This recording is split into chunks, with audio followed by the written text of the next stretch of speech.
Now for Mark Levin's Short Takes on Levin TV.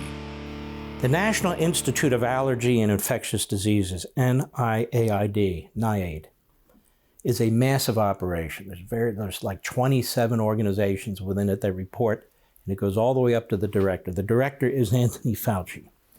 He's been the director for 37 years of the same bureaucracy. And you have to ask yourself, with all the threats that we face and pandemics and so forth, how does he have time to do all this media?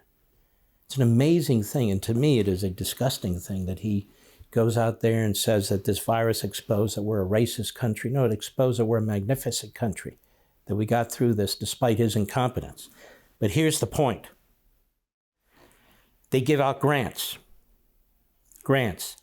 And he writes here, because by a strange twist in the story, her work, that is the Chinese scientists in charge of the Wuhan lab, her work was funded by the National Institute of Allergy and Infectious Diseases, Fauci's operation, as part of the U.S. National Institutes of Health, and grant proposals that funded her work, which are a matter of public record, specify exactly what she planned to do with the money.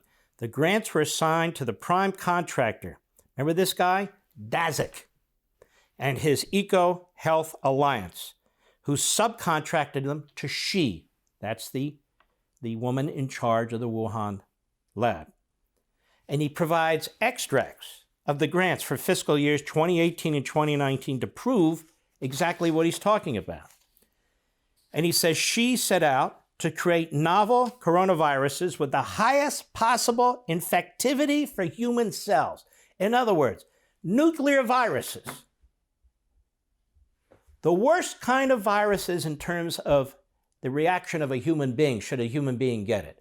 Complex, deadly, flexible. They were creating it in the lab, in part as a result of a grant given by Fauci's organization. I didn't make this up. It's right here. He wrote about it. Former New York Times science writer, in a serious journal, the Bulletin of the Atomic Scientists. It cannot yet be stated that she did or did not generate the virus in her lab because her records have been sealed, but it seems she was certainly on the right track to have done so. And now, a molecular biologist expert at Rutgers University I mentioned earlier, Richard Ebert, he says, it is clear that Wuhan Institute of Virology was systematically constructing novel chimeric coronaviruses and was assessing their ability to infect human cells and human ACE2 expressing mice. These are mice that they use because it's apparently very effective to give the virus, because they actually have, with respect to this kind of virus, a human reaction. She was testing them. So says this expert from Rutgers University. I think it becomes quite obvious where this came from. He also says it's clear that some or all of this work was being performed using a biosafety standard, biosafety level 2, the biosafety level of a standard U.S. dentist's office, that will pose an unacceptably high risk of infection and laboratory staff upon contact with a virus having the transmission properties of this one.